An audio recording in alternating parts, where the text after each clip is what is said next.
And here we go. Good morning or afternoon. Morning for me. Not legal advice. Like, subscribe. Please like and subscribe. Please share. Please comment. Remember those pets and plants. We like those very much. So please have them participate. So today, I kind of wanted to talk about the title of this video is Don't Be Gullible. So I've seen some people be hysterically, and I'm exaggerating, of course. By the way, this is not legal advice, of course, just opinion. I've seen some people be, and I'm using hyperbole, hysterically happy about management's shift or apparent shift at the last couple maneuvers that they've undertaken. I kind of wanted to address those, wanted to make the assertion, and it might be me being cynical, but I don't want people to be gullible and misinterpret what I think is going on. Of course, before I start that, I wanted to throw out a couple of things. Did you know that being gullible is contagious? And did you know that if you say gullible slowly enough, it sounds like money? Give it a try. And last but not least, my wife called me gullible and also irresponsible financially. Can you imagine what the look on her face is going to be like when I tell her that I just won the Nigerian lottery? Anyway, so I think on Friday, on the 14th, the 14th, June 14th, there was the PR that was produced from Mr. Rabari, apparently from Mr. Rabari, indicating that they were going to take basically trading activity nonsense very seriously. So that was out on the 14th. That was a summary, by the way, of the PR. On the I think on the 17th or 18th, looks like it's the 18th, at least that's the date of what I have in front of me. They announced, and it may have been the 17th it was announced. I guess it was the 17th announced. I'm not going to argue with myself, though. They announced that they had canceled 36,460,714 shares of the company's common stock that had been allocated to, I guess, officers and directors January 25th, 2023. And that's, of course, that's good.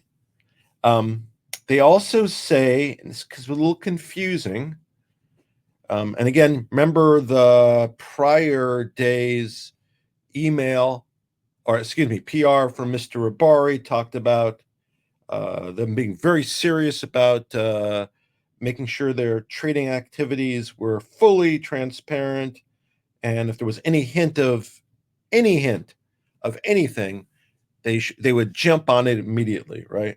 So in the release and in the financial from the 18th or 17th, which is after that PR, of course, it says on December 1, 2023, so that's about 7 months ago, the company engaged Mr. Rabari as an advisor to the board, and subsequently, upon a review by Mr. Rabari himself, it was determined that the shares were previously erroneously and inadvertently issued, and that the cancellation of shares was in the best interest of the company. It doesn't say when those shares were issued, doesn't give an amount. It also doesn't explain if he began December 1, 2023 as a consultant, why was he getting shares in the first place, not just paid. But beyond that, it's now June. His PR of the 14th said they would jump on things immediately if there was any irregularities. Here they're claiming that they were erroneously and inadvertently issued. What does that mean? How do you erroneously, or let me ask two questions. How do you erroneously issue shares That I don't know. But how do you inadvertently issue shares? So what is there, a share machine that has a button, and every time someone is going to be issued shares, you push the button, and inadvertently the guy was taking a nap and his shoulder hit the button and a share was issued to Mr. Rabari. Is that what happened? And it took 7 or 8 months to determine that, because we know they're right on top of things. So that is odd, and it doesn't disclose the number of shares, and we know there was dilution from 2022 to 2023, at least from 260 to 370 million shares. They haven't filed a 10Q yet. It's delinquent, and so we don't know what they've done so far in the first 6 months of 2024. What kind of additional shares have been issued? We know that, I think, in 2023 and 2024 that we know of, there have been something on the order of 70 sales transactions by officers and directors, but we don't know the specifics of what's going on, period. So interesting, kind of comparing they laid out the plan and then they came out with the answer, and the answer really doesn't make any sense, because if you were on top of things, one, why was he getting shares in the first place, and for what? Is it to protect the board? Is that his purpose, or is it to actually do business? I don't know. But it just was interesting, the juxtaposition of the two.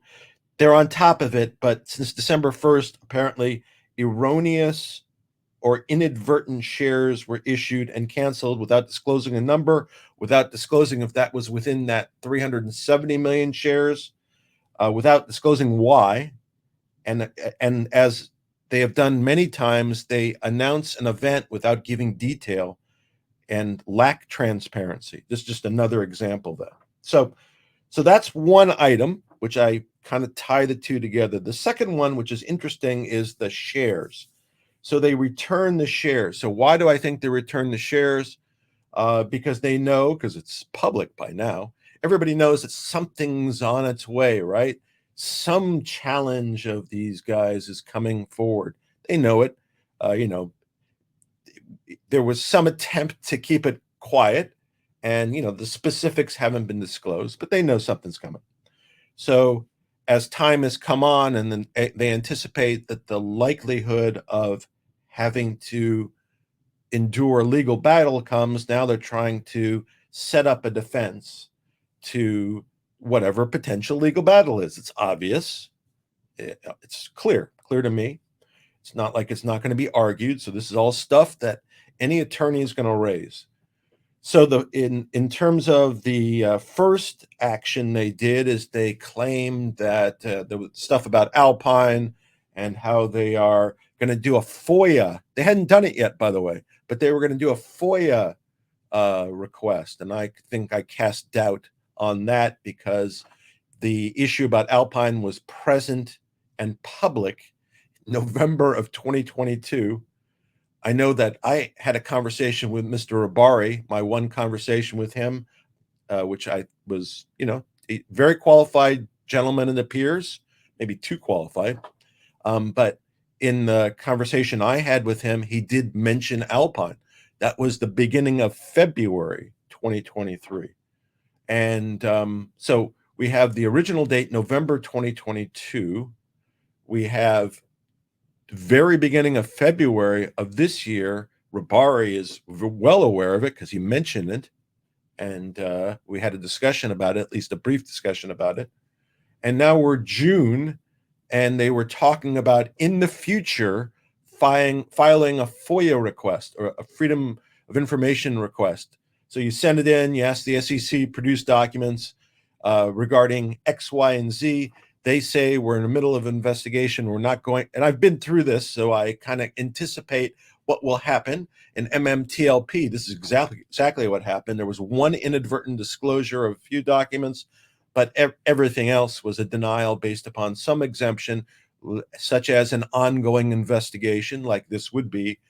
And so we're talking about in the future making a request that's going to be futile. And why haven't you taken legal action, real legal action, to date, which was my real question. So that actions to me is worthless, to be honest. And obviously, it's an attempt to show what great effort they're taking to protect the shareholders. So I think it's nonsense, just to be clear. So the second part, so that was the first part. That's the first attempt to kind of cleanse the crime scene, as I see it, literally.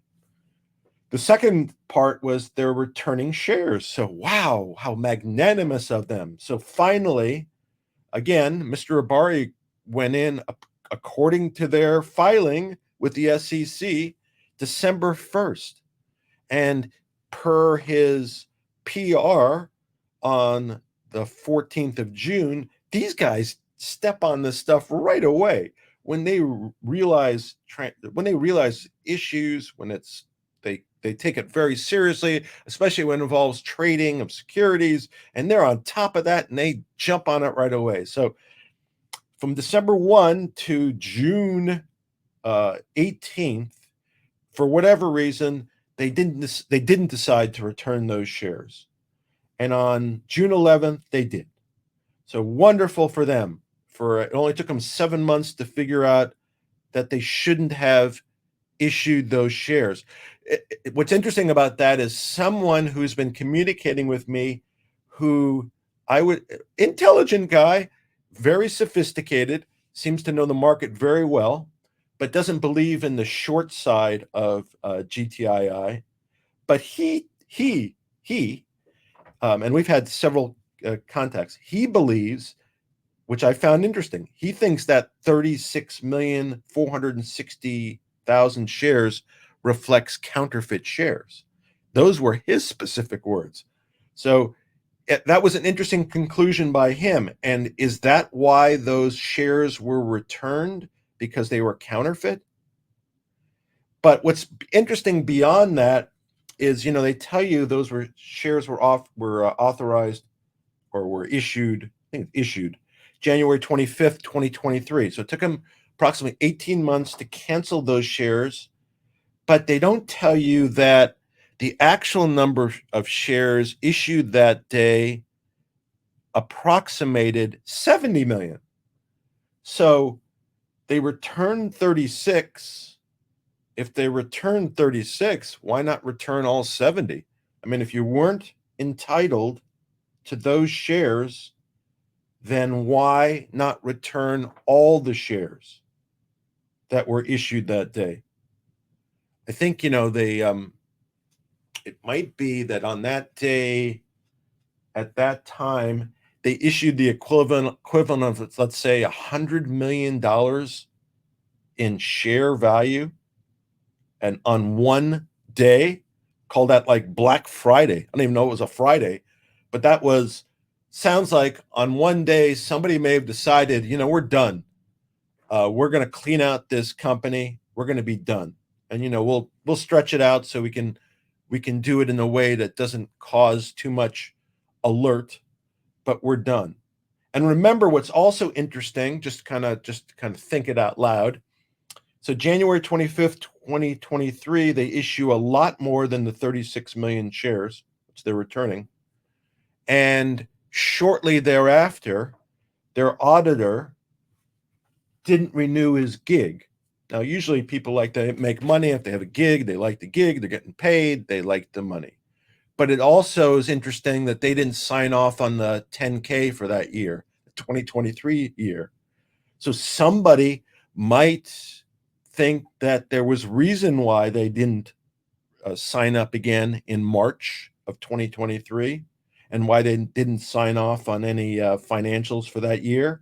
And if you recall, who took over to do the financials for David, who is remember, the CEO, the CFO, the Chief Financial Officer, and the CAO, the Chief Accounting Officer, with a tax expertise practice. That was his practice.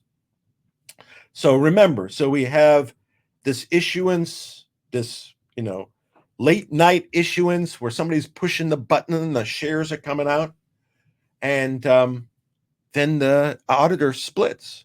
They leave. And they hired Borgers. Remember those guys? Borgers, who did the 2022 and the 2023 financials, but then was shut down by the SEC because they were a scam operation. Paid a $12 million fine, or I don't know if they paid.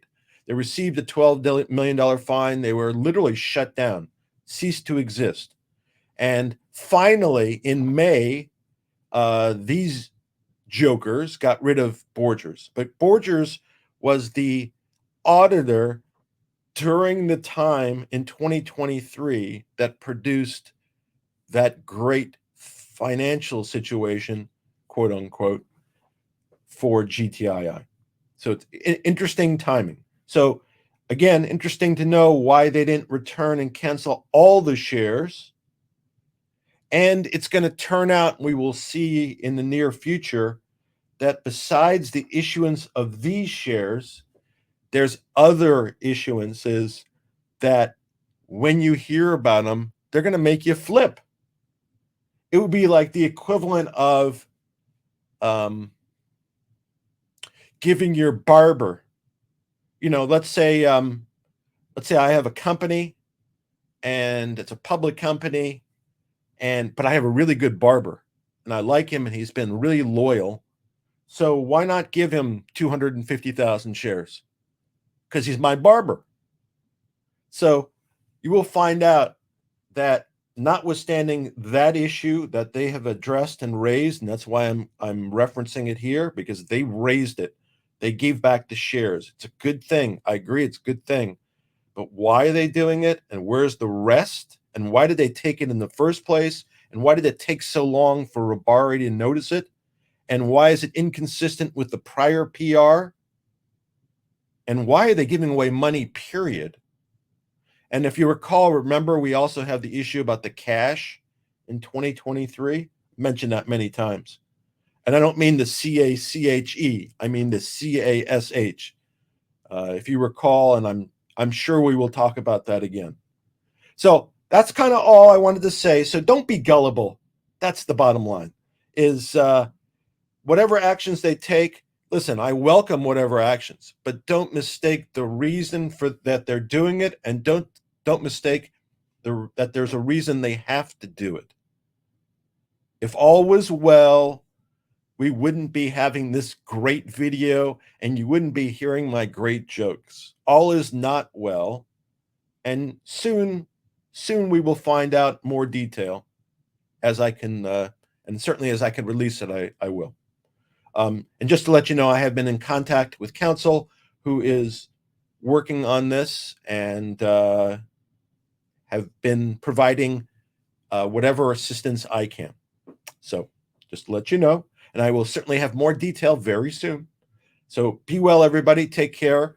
Hopefully this answers the questions about maybe the good faith of management.